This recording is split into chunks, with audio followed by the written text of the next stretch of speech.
A arqueologia é uma ciência de estudos do passado, como civilizações, culturas e criaturas que já viveram em determinado local, e utiliza de métodos de escavação e coleta em busca de artefatos, fósseis, monumentos ou qualquer outra coisa que possa contar a história de quem já viveu nesse lugar.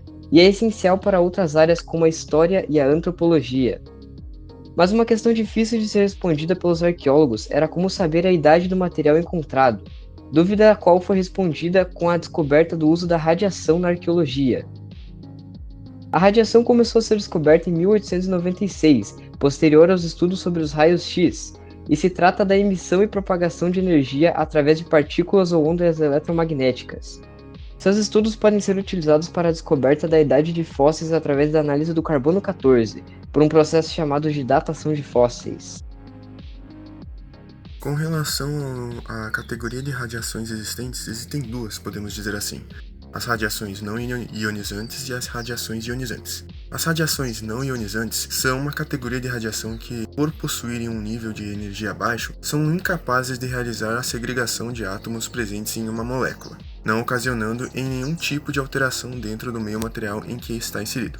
Por outro lado, as radiações ionizantes são, por definição, aquelas que possuem uma quantidade de energia, no caso superior a 12,4 elétron-volts, suficiente para acarretar na ionização dos átomos, ou seja, elas são capazes de efetuar o acréscimo ou remoção de elétrons dentro de determinada molécula.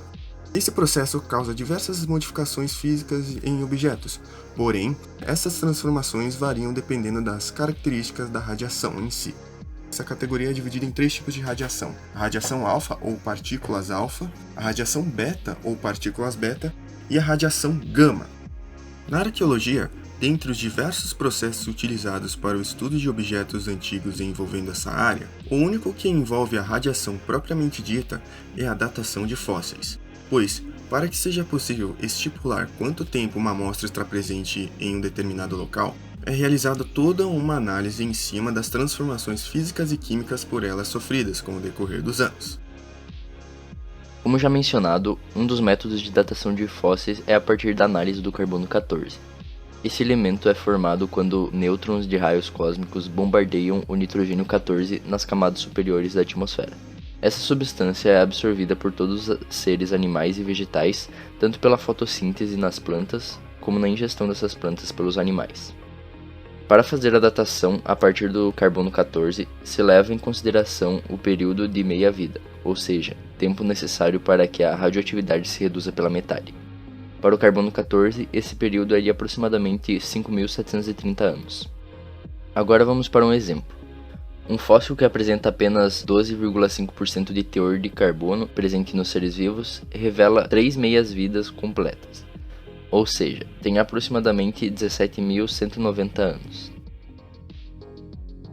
Os microfósseis são fósseis minúsculos, podendo ser pequenas partes de animais, como esponjas do mar, espinhos de ouriços, dentes de peixes, conchas de animais microscópicos, esqueletos de animais unicelulares, pequenas algas, plantas e fungos, ou parte delas, como pólen e esporos, até mesmo uma célula isolada, um grupo de filamentos ou rede de bactérias. O estudo de microfósseis pode auxiliar nosso entendimento acerca da evolução das espécies, estudando fósseis muito antigos e quando a vida terrestre se resumia em escalas microscópicas. Esse estudo também pode ser utilizado no entendimento de onde surgiu a vida na Terra e até mesmo se há vida em Marte, questões que intrigam a ciência. O estudo desses microfósseis e sua visualização é feito a partir da emissão de raios X de tipo síncrotron, produzidas por aceleradores de partículas, que realizam uma tomografia de alta resolução nas rochas que contêm esses microfósseis. Essa tomografia é tridimensional, podendo observar com clareza esses fósseis. Ok, mas o que é a luz síncrotron? Segundo o LNLS, Laboratório Nacional de Luz Síncrotron, a luz ou radiação síncrotron é um tipo de radiação eletromagnética de alto fluxo e alto brilho, que se estende por uma faixa ampla do espectro eletromagnético, desde a luz infravermelha passando pela radiação ultravioleta e chegando aos raios X. Ela é produzida quando partículas carregadas e aceleradas a velocidades próximas à da luz têm sua trajetória desviada por campos magnéticos.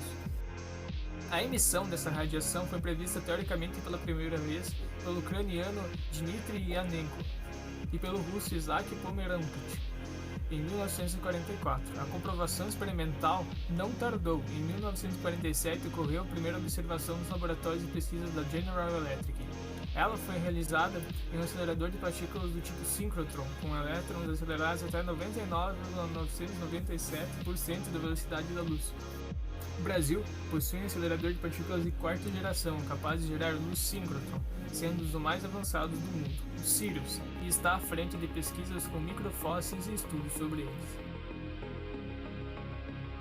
Em seres humanos, a exposição à radiação ionizante causa danos de duas formas, ou destruindo as células com calor, ou por meio da ionização e fragmentação. Em pequenas quantidades, por um curto período de tempo, a exposição à radiação é segura e não traz grandes consequências, pois em casos assim, o corpo tem tempo suficiente para substituir as células destruídas ou modificadas.